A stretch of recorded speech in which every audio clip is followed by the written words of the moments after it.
Welcome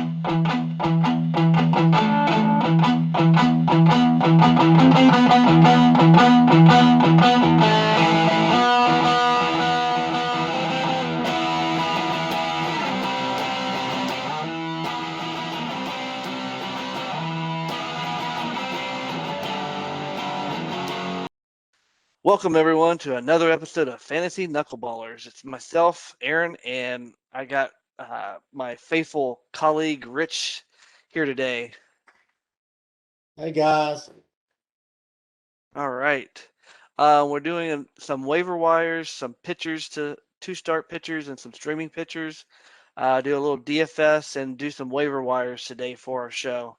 So hopefully you get some good information out of this, and if this is information that you like and you want to see more of it, please hit the like button down below, and we will appreciate you doing so.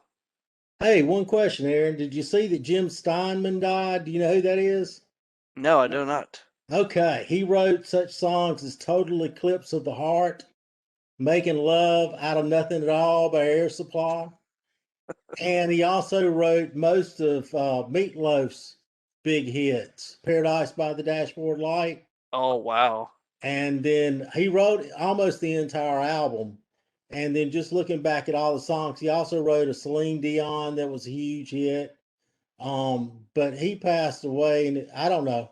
I just was listening, I was thinking about going back and listening to his music because I I can remember being a sad 18-year-old listening to Making Love Out of Nothing at All and having tears in my eyes because a girl broke my heart. So, what can you say? He'll be definitely. missed. I've got Meatloaf on my playlist, so yeah, I listen to that quite frequently. Yeah, I love Meatloaf. Call me crazy. It's not bad. You know, I, Bad Out of Hell was a great album. it was. 1977. Yeah. Excellent. I love the It talking was. back and forth between him and the girl singer. I can't remember her name, but yeah, that was good stuff. It was. I watched some of the videos too, and like they're not bad. Yeah, the But video yeah, was great. Very theatrical. yes, it was. Just like this show, right? That's right. All right. So the two start pitchers that I have for this week, Tyler Widener, he was on our list last week, and because of rain delays and scheduling snafus, he's now a two-start pitcher next week. We'll just put him on week 5, two-start pitchers as well. He at home for both games against San Diego and Colorado. They're pretty good opponents, but I don't know. Like he's on a roll this year, and I'd say keep the good times rolling as long as they do. Austin Gumber, what's that, Rich? Oh, I was just saying, I agree. I was just looking at it. Keep going. You're fine. Austin Gumber pitching at San Francisco and at Arizona. So he was on my streaming pitchers last week. This week he did not pitch too badly. He's more than serviceable here in week 4. And like I said, he's not pitching in Colorado, which should definitely help. Those two opponents, I like San Francisco, but I think they're a reasonable matchup for him. I poo-pooed your Austin Gomber pick last week, but he pitched today against Houston, and he went 6 innings, 2 earned runs, only 2 hits and 2 walks. So his WHIP was a .75 and had 6 Ks.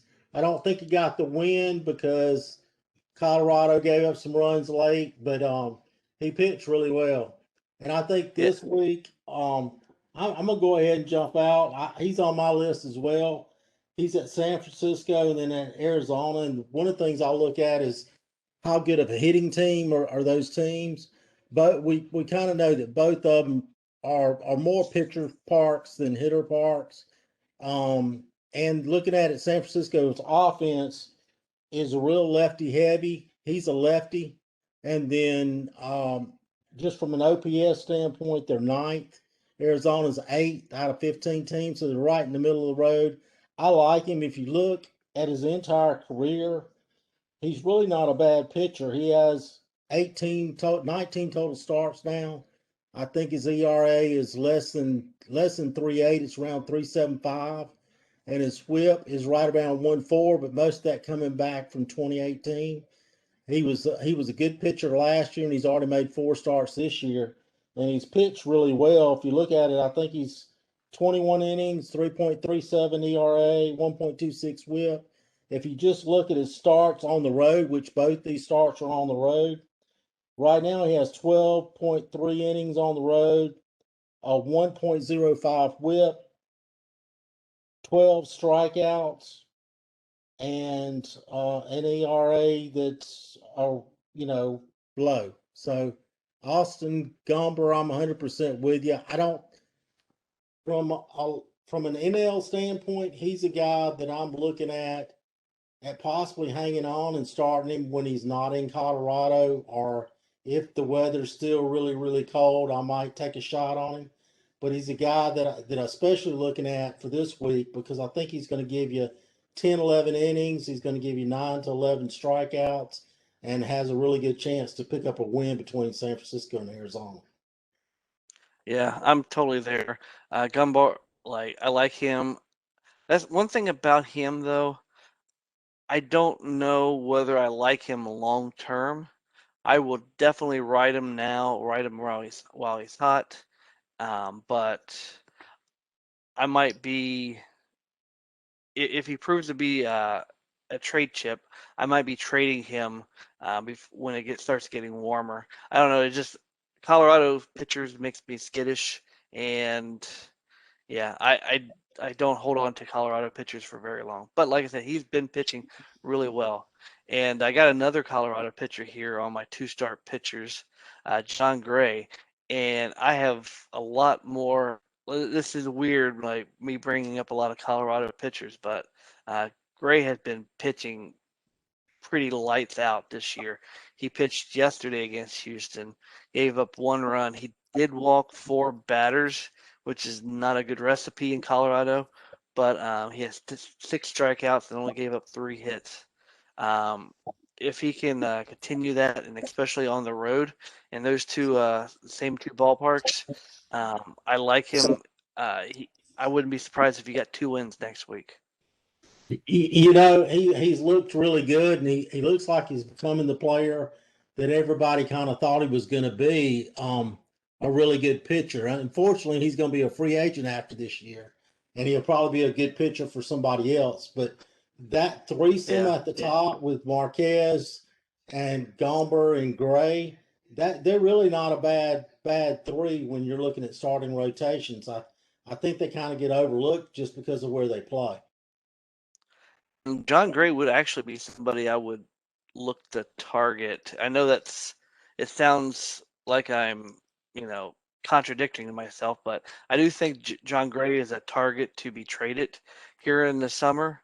And if he traded anywhere, I think he instantly jumps up probably 10 spots in the rankings and might become a top tier pitch, or at least a top 2 or 3 tier pitcher instantly. So, like I said, that would be somebody I might be targeting in a trade or something, just in anticipation of that. And like you said, any most players pitch well in their contract year, and so he's about to make some money, and he wants to make as much as he can. So.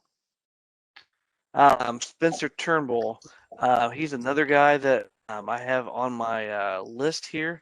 All right, yeah. So he pitched today against Pittsburgh. It was against Pittsburgh, but he pitched 5 innings, gave up 1 earned run, 2 hits, 2 walks, 6 strikeouts. He's slated to be a two-start pitcher next week, going up against the Yankees and White Sox. And unfortunately, neither team has been hitting the way we thought they would be hitting at the beginning of the season. So it's an excellent opportunity to get hit low on Turnbull, and like I said, he should win at least one of those starts and probably be competitive in both of them. And I like Turnbull, but I think those are two tough matchups. But you're right. Maybe he's meeting them at the right time. The Yankees have been slumping, and they're slumping today against the Braves. It looks like the Braves are going to get a win, and then the same with the White Sox. So it could, we'll see. But two tough ballparks to pitch in as well. All right, and my last pitcher here is DeSclafani going up against Colorado and San Diego next week. And he's another pitcher that pitching well. Um, I've talked about the success that the Giants have had with their pitchers, um, and he's just another shining example of it in his most recent outing of. Actually, he pitched. He's pitching today. He's pitched his last outing against Miami. He gave up 1 run on 6 innings, gave up 4 hits, 4 strikeouts. He's still building up his innings and pitch count. Um, he has a sparkling 106 ERA and WHIP. Make quick work of Colorado, and San Diego is going to be a little bit of tougher matchup, but yeah, you got to play a guy that has a 106 WHIP and ERA. Yeah, and gets a K per inning. You got to like Tony Disco. Yeah. And the last pitcher here is Adam Wainwright. He's not been high on my list to date, but he's been pitching well. He's had one bad outing, I believe, but he's been pitching pretty solidly ever since. He gets the Phillies and the Pirates. Phillies has injuries that they're dealing with, and the Pirates should hopefully, knock on wood, get Brian Hayes back by next week. Yeah, they're still the Pirates, and I'll have to give it to the Pirates. They have not been rolling over like everyone has thought they would be doing.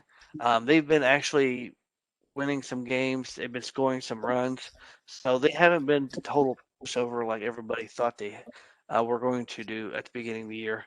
But like I said, I still think it's a good matchup. In his last outing against the Nationals, he pitched 7 innings, had 10 strikeouts. So he definitely had his magic working against the Nationals. One of the things I'm looking at right now, Aaron, is we play in the NL only league, and look at how many pitchers went after probably round 10 or even after round 15 that are really pitching well this year. If you look at it, I mean, Tyler Molly, I don't think he went before round 10 in our NL He was only. he was kept in our only league. He would have been right there, but you got Zach Yeah. Eflin. Look at his numbers. I mean, Corbin Burns, he kind of slid, even though I think he was a keeper for one of ours. Anthony Discofani, John Gray, Zach Davies, Tyler Widener. I mean, there's So just a whole slew of players, pitchers that went late that are really pitching well so far. and that's kind of what my philosophy was there in March. I knew that MLB was trying to lessen the home runs from 2020 and 2019. I knew that a lot of pitchers were going to be on innings limits. And with those two things, I was devaluing pitchers quite a bit. Well, when everybody, goes out and has an ERA under 3 or under 3.5, then the whole, the whole pitching categories start becoming a little bit more diluted. So that's why I was trying to focus a little bit more on hitting. But yeah, you're right. Like there's a lot of pitchers out there drafted in the later rounds that are killing it. All right, here's my nope list for two-start pitchers. I think Rich might disagree with one or two of them. We'll find out. Zach Davies is on my nope list, but like Zach Davies with his over 10 ERA, he's definitely on my nope list. I don't care whether Atlanta gets Acuna back by then or not. Like he's still on my nope list. Cincinnati will destroy him at home. Cincinnati is a much better team at home, and yeah, he's definitely a nope. And I want to see how I don't know if he pitches today or if he pitched yesterday. I'd want to know if he pitched today how that start went before I say nope. But I mean, at Atlanta and at Cincy, those are two tough ballparks to go into and pitch. He pitched 4 innings, gave up 2 earned runs, 5 hits, 2 walks, 2 strikeouts. I'm So it's with you. better than he's been Yeah, pitching. but not good enough. Yeah, so he's he 75 pitches. Yeah, I'm there. I'm with you. All I'm right, out until he rights the ship. Let's go. all right. Carlos Martinez. He's definitely on my nope list. Um, yeah, like I said, he's not been pitching very well. And to be honest with you, I think the Cardinals made a mistake by taking him out of the bullpen. I know they were desperate for starters, and they were doing what they had to do. And he's been notoriously known as a starter in his career. But his last start against the Phillies, 5 innings, 6 earned runs, gave up 5 hits, 2 walks, and 5 strikeouts. I don't want anything to do with that right now. Okay. Let me Even give you. even against Pittsburgh. All right. Let me give you my argument for Carlos Martinez. All right. Today against Washington, he went 6 innings, 4 hits, one base on ball, one earned run, 3 Ks. All right. So that's not great. The things that I like about Carlos Martinez going into this next start is when you look at it, if you look at all 4 of his starts, he's gone a minimum of 5 innings each start. You would, one thing I liked is he at least finished through the 5th inning in every game, even though he gave up 6, 3, and 4 in his first 3 starts. He at least righted the ship enough to finish 5 innings. His fastball velocity's been about 93 and a half, which is not where it was back in 2017 or 2016 when it was around 95, 96. But what I like about Carlos is he is pitching at least 5 innings or more today. He went at 6. He's got the Phillies and then he's got Pittsburgh. The Cardinals might have one of the better bull. I mean, they do. They have one of the better bullpens in the National League. When you look at it, you can throw up a three-headed monster of Gio Galgos. Then you can throw in your Jordan Hicks, and then you can end with Alex Rios, where all of them are hitting 100, and they're shutting down people. And then you've got Carlos. All he needs to do is get you 5 or 6, and that's going to get you a great opportunity to get a win. I'm buying back in. I am kind of taking a long term approach. If he can continue to get better, I'm going to take him this week because I believe he's going to get me 10 to 11 innings. I think he's going to get me probably a little less than a strikeout an inning, but 9 to 10 Ks. And I'm hoping I can get a win out of Pittsburgh.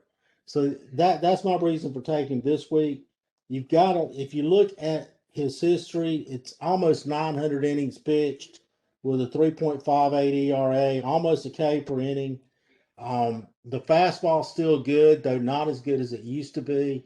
If you looked at his pitch mix and you compared it from 2018 or 2016 to what it is today, he's throwing the same type pitches. He's not afraid to throw anything. I think it's a matter of him getting his command back. The other thing I really like about him is so far in 21 innings, he's only walked 5 guys. So he's not getting beat with the walk. You know, we always love these guys that come out and throw really hard, but then they walk 5 or 6 or 7 guys like Nick Yeah. Nahant last week or earlier this week. I like him, but if you can't, if you walk everybody, you're just a homer away from getting beat. And that's the one thing Carlos is not giving up a lot of walks to get himself beat.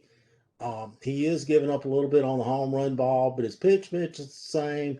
His fastball velocity is good. He's pitching deep. If he says he's healthy, I'm gonna hold on to him for a little bit and see if he can prove me right.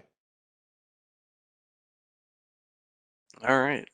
I will have to say that Martinez has 1 win in the last 2 years.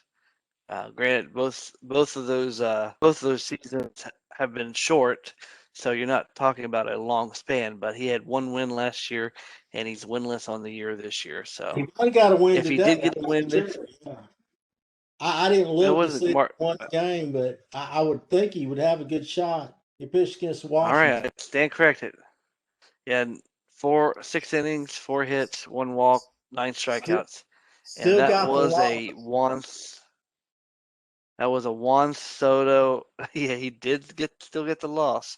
It was a Juan Soto less lineup, Yeah. and I think we were going to talk about that at some point about how that's going to affect pitchers going forward. But we'll wait for that one. All right, the next one here on my nope list is Trevor Williams, and he did have a good, unlike some of the other pitchers we've been talking about, he did have a good outing the last time out. He pitched against the Braves, 5 innings, 4 hits, 3 walks, 4 Ks, 1 earned run. I, I'll take that back. It's not a great outing. When you have a whip of almost two, I don't really consider that a great outing. He did get the W. I'm not buying that. He gave up 5 earned runs against Pittsburgh just last week. Yeah, against Atlanta, even without Acuna, and at Cincinnati, I don't want any part of that. Yeah, I'm out. I'm 100% with you. Jordan Lyles is next on my list. He he doesn't have a super great track record to begin with. He's had some ups and downs, mostly downs. The last outing against the Angels, he pitched 6, gave up 5 hits, 3 earned runs, 5 strikeouts. He didn't have a walk, which was encouraging. He's getting Anaheim again, and he's getting Boston. Boston is hot right now. Their offense is clicking. Devers and Martinez is scorching the ball. I think in that particular game, I would look at Devers, but I don't really want anything of Lyles in next week. I'm with you. I didn't like him when he was with San Diego. Wasn't he a San Diego guy for a while? I'm with you. I'm out. Anthony Kay, I like the offense behind him. I just don't like the pitcher himself. He's not had a year under, or granted, it's been very limited sample size. He's been pitching over 5 ERA every year. His starts this year has not been encouraging. Sometimes, especially if you're weak in Ks or you're weak in wins, you can try to Yeah, stream pitchers. Just be careful who you stream. yeah, I agree. He pitched the 15th against Kansas City, gave up 4 earned runs in 3 innings, 3 strikeouts. Just yeah, I I would hold off. Like I said, even without the 2 stars in both of those lineups, I don't think it's a good matchup. I don't think anything's a good matchup for him at this point. And then Matt Shoemaker is the other one. Has a game at Cleveland and at home at Kansas City. Just another player that does not inspire confidence. I think I would stream him to get some strikeouts, but he's not had a very good year so far. On yesterday, he gave up 5 earned runs against Oakland in like 3 innings, no strikeouts, and 4 walks. So I'm out. Well, he can show me something a little bit. Okay, these are week 5 streaming pitchers. These are pitchers that should be available in most leagues, depending on how deep the league is. There might be better pitchers out there, depending on how deep your league is. But these are some of the ones that I was trying to find pitchers that would be available and that you could start for at least a week. That would be I would be feel comfortable starting for next week. First one is Ryan Weathers, and this is basically based on Lamette's recent injury. It doesn't look very promising that he threw 29 pitches and now is getting some imaging done for his arm and elbow. So I don't have very good faith that he's going to be able to pitch again next week or probably anytime soon. So I think Ryan Weathers at this point right now would be the potential replacement for him. And if he's out there on waivers anywhere, I would snatch him up. He might be somebody that you can roll with for most of the year. Yeah, I really like Ryan Weathers. One of the things that we were joking about calling him Stormy the other day, but one of the things I like was he was coming from the left side and he was hitting 97 the other day. And a lefty that can throw 97 out of the starting rotation is pretty strong. One thing that really makes me like him even more than Yeah. that is it looks like he's replaced Mackenzie Gore in the pecking order. I mean, they're both prospects, they're both Oh yeah. similar age. I think Ryan Weathers was in high school when Mackenzie Gore was in college, but for some reason they brought him in last year toward the playoffs, and they brought him in early this year, and he's pitched well. And it seems like he's had a spike in velocity. And it looks like they feel comfortable with him out there on the mound. And for some reason, they're leaving Mackenzie Gore down in the minors. I mean, what's Yeah, your take that on that? whole situ that whole situation scares me. If I was a Gore owner, don't know what I would do at that point. I guess you'd have to set and hold, but if you could trade Gore, I probably would be looking for a trade. Um, but yeah, I, I kind of scare easily at some points. But yeah, Weathers was definitely a first round pick for the Padres, and I believe he was a top 10. So, like I said, he definitely has the pedigree. He's a son of a former major league pitcher. Um, so yeah, like I said, I think he definitely has surpassed Gore in the pecking order. and when you think So about I that, my mind is what you're saying is this guy has potential to be an ace because that's all the talk that everybody said about Gore. And now you're putting this guy above Gore. Now Gore could be hurt and we just don't know it. But it certainly they have a lot of good pitchers in San Diego. I mean, besides Ryan Weathers and Gore, they have some people in the bullpen that are really good as well. And it looks like Ryan Weathers is going to be the guy. Yeah, I agree. So like I said, if he's available, like pick him up. He's probably becoming less and less available as time goes on, though. All right, Jacob Junis is another one. He's had a surprisingly good year. Came up kind of young, and he's still young, and he's had some rocky times. He's always, had a pretty good K per nine. His next start is on the 28th against Pittsburgh. We've don't need to beat that dead horse, but it's a good matchup for him. His last outing against Toronto, which is a really good offense, 2 earned runs, 5 innings. He hasn't been pitching deep into games, but I think he can stay around for at least 5 innings. I think he can probably even uh, touch 6 innings for us, and I would expect at least 8 Ks against that team myself. Another pickup that I would at least consider this week, if he's available, is Cole Irvin. He's one of those guys that lit it up in spring training, and when they broke camp, he didn't have a start. He went to the alternate training site. Injuries happened, and he's back into the rotation. First couple outings this year has been kind of rough. His last one against Detroit, 6 innings, 4 hits, 6 strikeouts, no walks, no earned runs. So it was definitely a good outing. Tampa can be a better offense. Definitely a better offense than Detroit, but Tampa really hasn't had the offense that they had in 2020, in my opinion. So I think it would be a decent spot start for somebody in his position.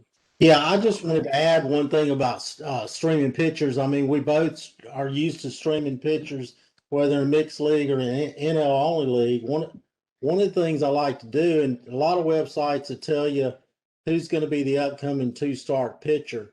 I think nowadays most people are kind of caught up with that, so they know by Wednesday of the week before who's going to be the two-start pitcher next week, or even by Tuesday. One thing I try to do is look maybe 2 weeks out.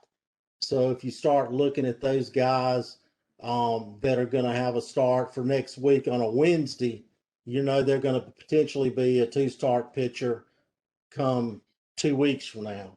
So you can look at those guys and look at the matchups 2 weeks in advance. Maybe pick them up a week early and put them on your bench, especially if they're a guy that you like and you think has potential. Could be somebody that you want to hang on to or not. Then you can put that person on the roster, look at them for a start, and then start them when their week comes up. They have two starts. But it's just something that I do is try not to look just 1 week ahead, but try to look a couple of weeks ahead as to who's going to be your two start pitchers. And you definitely want to stream. I mean, if you can, You, especially if you get good ones, you want to stream two start pitchers. well, that's great. If you could do that if you have a deep bench, but if you don't have a deep bench, then you're going to be in trouble. And I tell you what, the type of leagues that where what you're saying is really handy is the points leagues. You pretty much have to do that in those leagues because well, what happens is those two start pitchers, all of them are taken just because you get so many more points for starting pitchers that everybody's going out there and grabbing two start pitchers.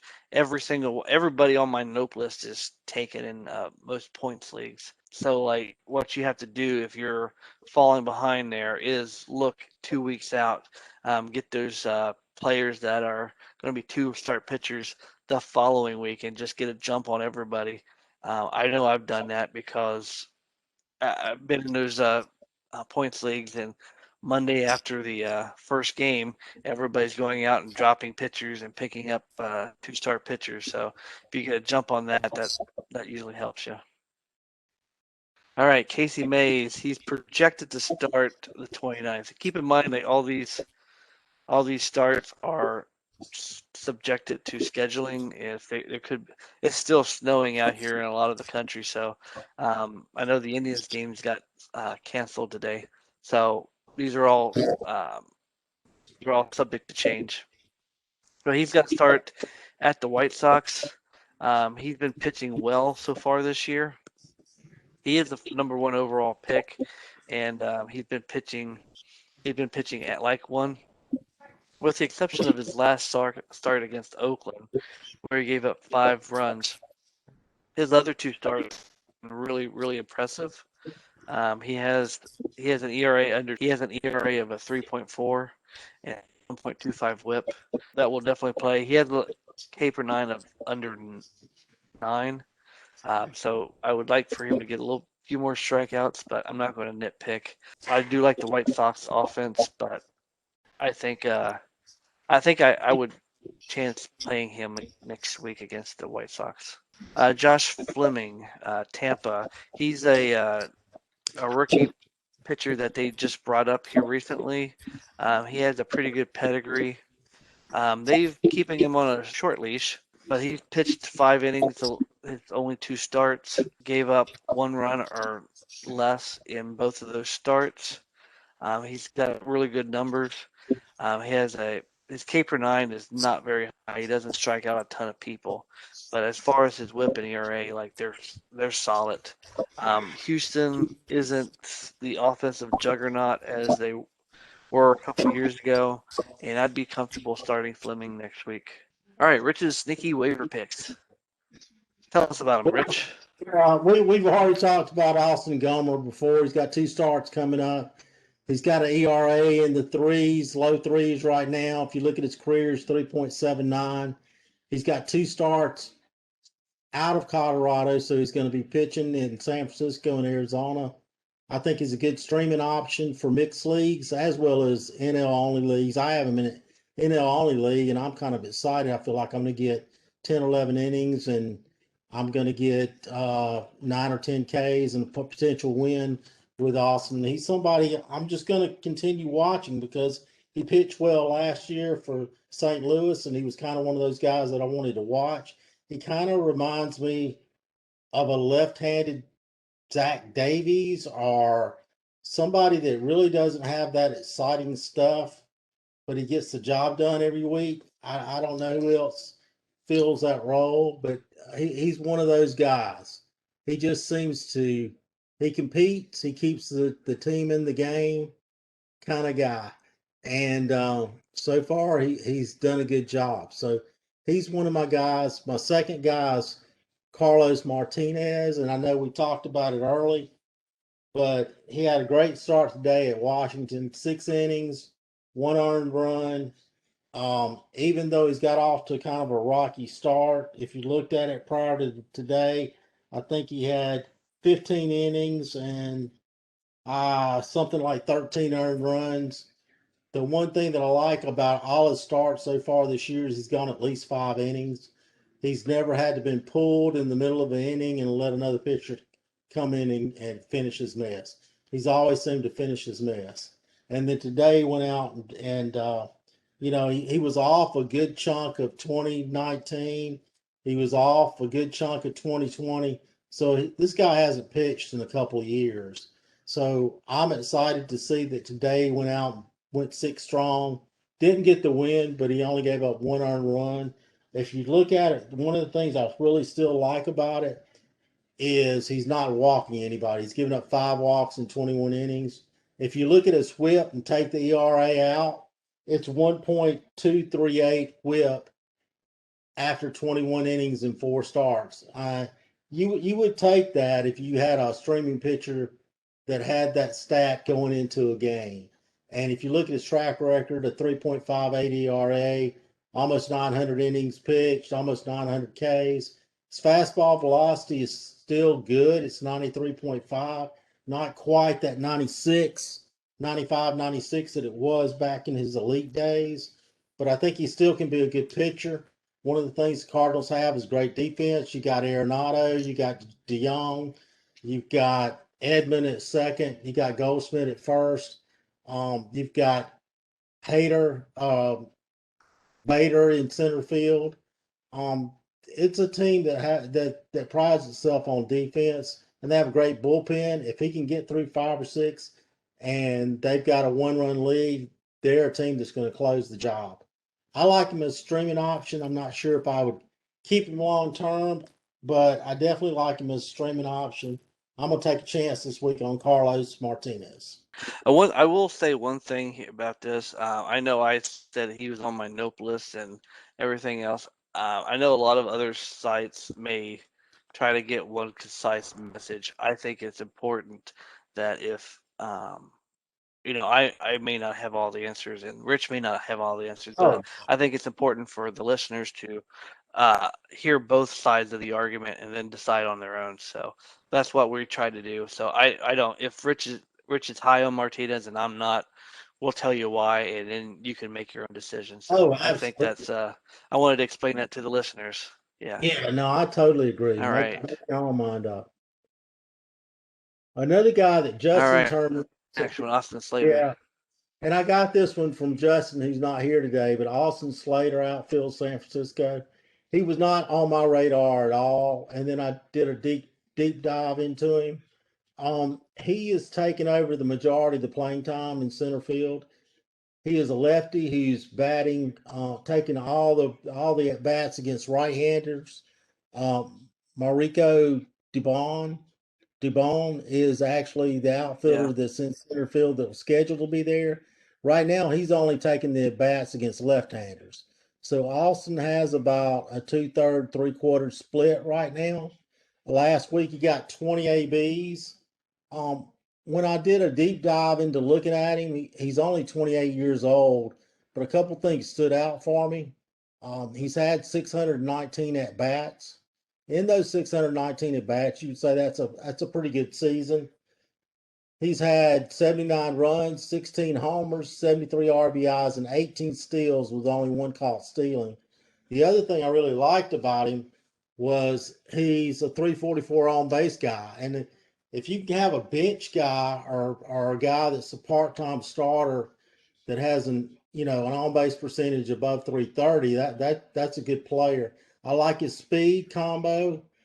His last 20 starts and I mean 20 at bats I was looking at earlier, but they were not that bad. And in just last 7 days, he's had 20 at bats, 4 runs, 4 RBIs, and a stolen base while batting 250.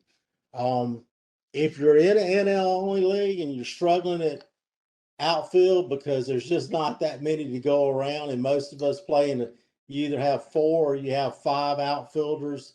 And when you had a 10-team league with four outfielders, that's 40 outfielders. There's only 45 in the whole league, and a lot of those are part-time players.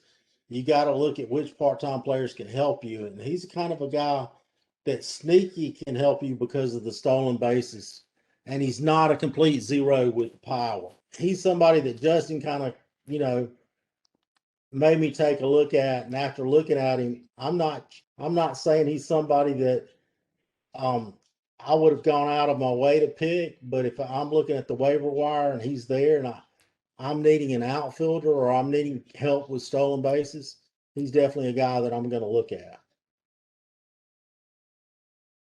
All right. And the next one here is Starlin Castro. Okay, Old Faithful, Starlin Castro. He qualifies at third base, and I believe he still qualifies at second base in most leagues.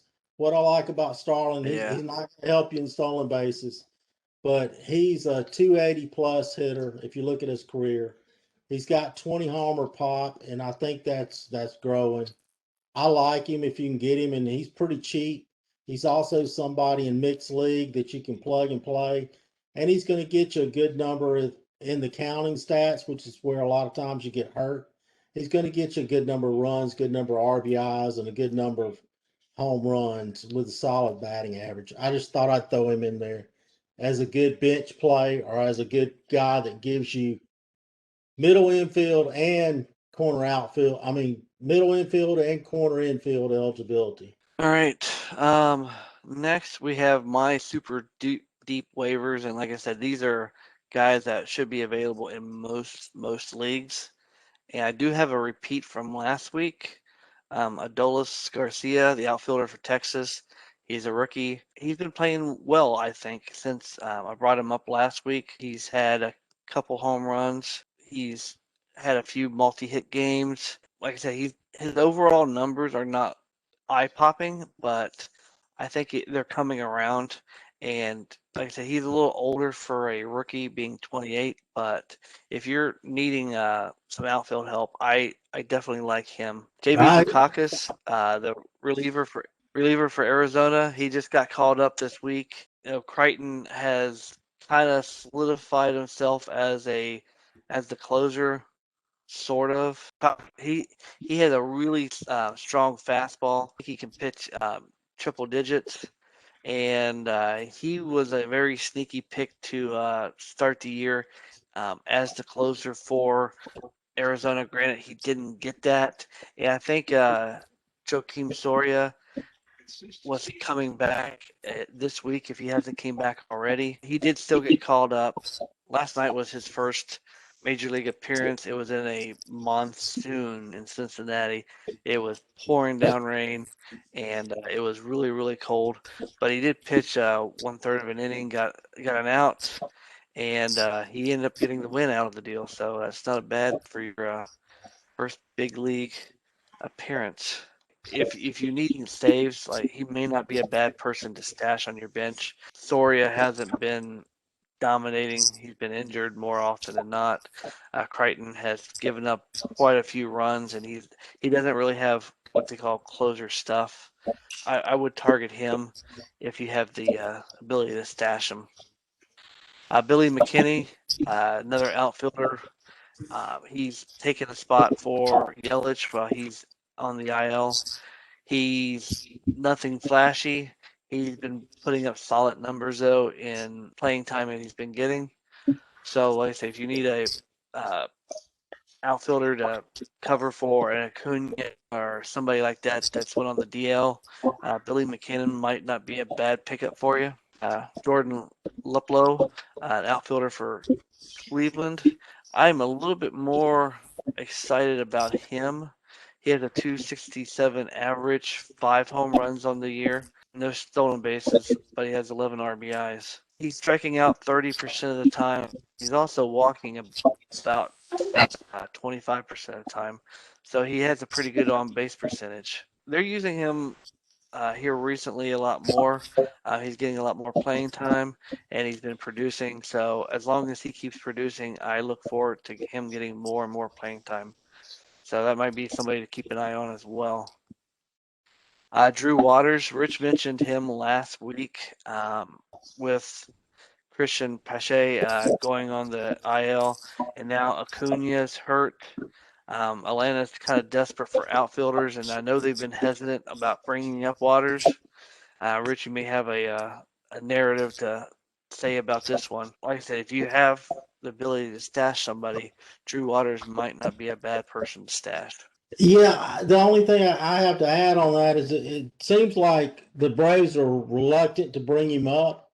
It looks like they want him to go back down to AAA because otherwise, I don't think they would have brought, Heredia in to play center field, but they did bring Heredia in to play center field. And so far, he's played well. 15 at bats. I think he got 5 hits last week. So he started off well. He's always been a good defensive player.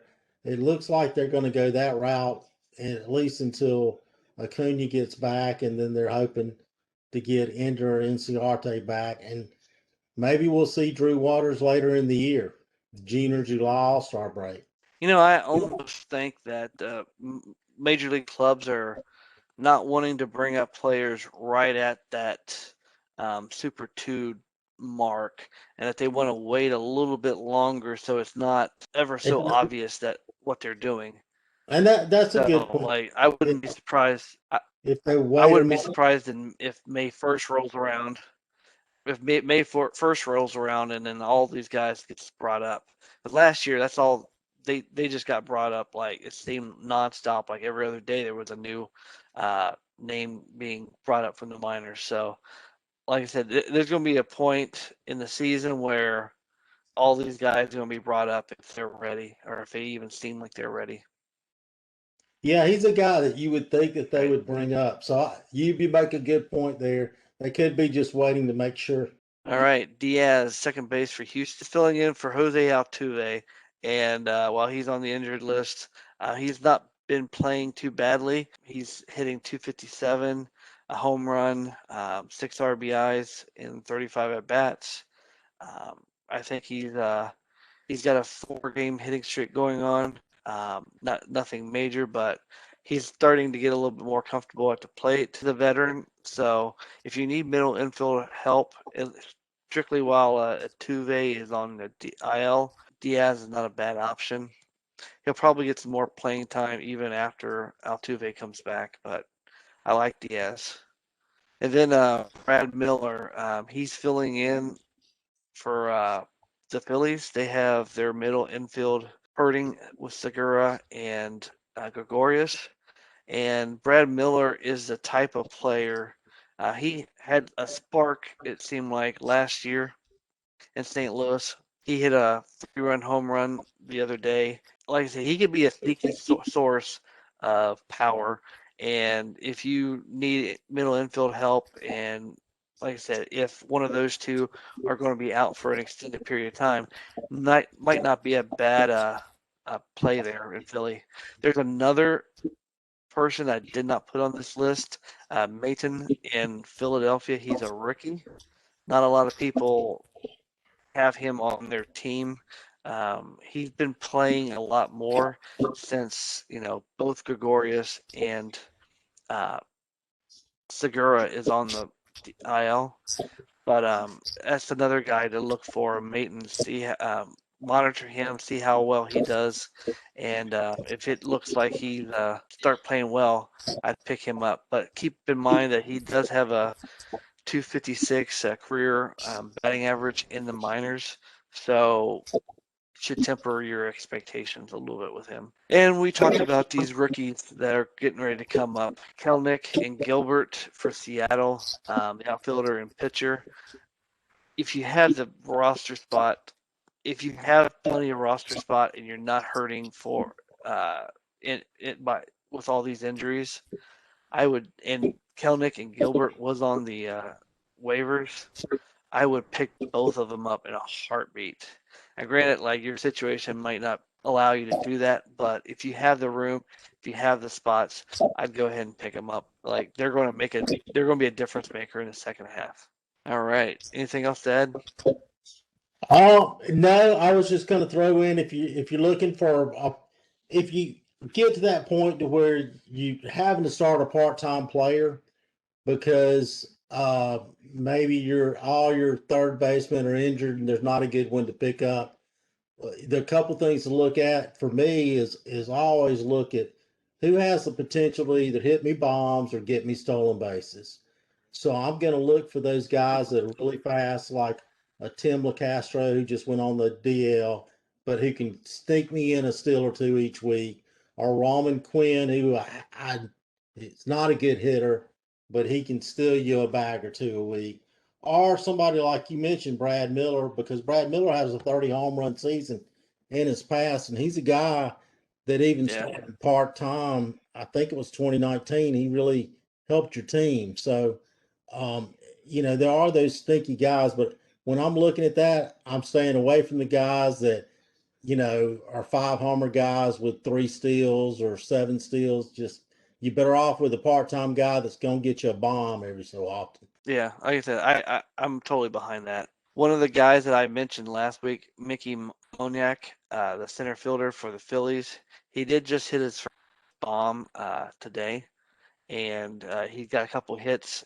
He was struggling like in his brief appearance here in the majors, but he got a couple hits yesterday. He got his first bomb today. Um, so, like I said, that might be somebody to target in a lot of your leagues if he's not owned. There's a glaring hole there for the Phillies, and that's all year long. Going to say just one other guy that I was thinking about. I don't know if Gregorius is going to be out very long, but Bryson, I believe his name's Scott or Shot. He uh, he was number one draft pick, plays shortstop, big guy. Hit like 30 something bombs for UNLV. He's a guy that could get called up later in the season if Gregorius is out. That he'd be an interesting play. Wouldn't disagree with you there. So last week I was reviewing my DFS picks for last Saturday, and a lot of those games got canceled due to rain and weather. So it wasn't a very, um, it wasn't very. It turned out to not be very helpful for anyone. I think the one guy that I did recommend that did actually play, did get a couple hits, but I'll give you some DFS advice for the 23rd. I figured I'd go a different direction here with team stacks. For Friday, I like to stack some players against Kim. So I would probably do a lineup of Jonathan India, possibly Castellanos, Winker, Suarez, something along that line. Minnesota's playing Pittsburgh and Trevor Cahill. I would load up the lineup there. Nelson Cruz, get Donaldson in the lineup, get all those bombers in there for Minnesota, and I would take the basically the. I would try to get the top four people in that lineup that day against Cahill. And then Oakland's going up against Lopez in Baltimore. Like all these pitchers have a 9+ ERA. I think that would be an excellent stack against Baltimore that day. That it might be a good opportunity for Luriano and Chapman and a few others there. I like those stacks for Friday. Pitchers to target. I like both pitchers in the Miami San Francisco game. Alcantara and Alex Wood. Alex Wood, you might be able to get pretty cheap. He's had one outing so far, and he's pitched really well in that outing. Miami's without Starling Marte, and that's a good chunk of that lineup. So I might, for the money, I might be tempted to go with Alex Wood there. But I threw in Jacob DeGrom, who will probably be the most expensive person for Friday, just because they're going pitching against Washington, and with Juan Soto being out, like I said, DeGrom might have 15 Ks in that game. I wouldn't be surprised if he goes at least 8 innings. He's Yeah, going to be worth a lot. He's going to cost a lot of money, but he's probably going to be worth it. you got to look at it. He's going against Josh Bell. So Josh Bell's going to strike out two or three times. Who else they got striking out? They got Schwarber. Schwarber's going to strike out two or three times. The, Who do they have? Yeah, they got a couple other guys. Oh, Robles is going to strike out a couple of times. They got some high. There's some high strikeout guys in that mix. Castro probably will. a couple times. Trey Turner is probably the best hitter in that lineup. Well, he is the best hitter in that lineup. Josh Harrison will probably strike out several times. Yeah, that lineup is full of Ks. So, like I said, if you're going to pay up for a pitcher, DeGrom's definitely the guy. All right, and then I just threw in another note here. Kettle Marte and Brian Hayes are coming off the IL. They should be back this week. If you start them like when they first get back, you should probably get them at a discount. Brian Hayes, like I said, he's only played in 2 or 3 games this year, but he's a legit player, and as well as Marte. Marte was hitting the ball as well as anybody else in the league before he landed on the IL. So, like I said, I would definitely be targeting them at that low discount. Speaking of somebody coming off the IL, I think Rich, you were talking about Fernando Tatis Jr. Before the show. You want to Yeah, tell the listeners about? sure. This weekend on MLB, Harold Reynolds did a little spot where he analyzed Fernando Tatis' swing before his injury and his swing now. And if you look at his swing before he got injured, he had a very fluid, it was almost a driving swing where he finished high with one hand swing, finished up high with his left hand, and was really able to drive the outside ball to right field. And then they were showing him taking batting practice, and in the game, he's now changed his swing where he keeps both hands on the ball. And they had several clips of him in batting practice and even game where the outside pitch was very difficult for him to reach. And Harold was mentioning about how difficult it is to change your swing in the middle of a season like that. And then also that he can do it, but it's very difficult.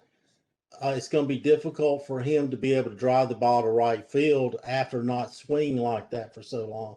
So pitchers will be able to sit outside. Now he can compensate by coming up on the plate, and then pitchers will be able to come inside on him a little bit easier because he's always been a big guy.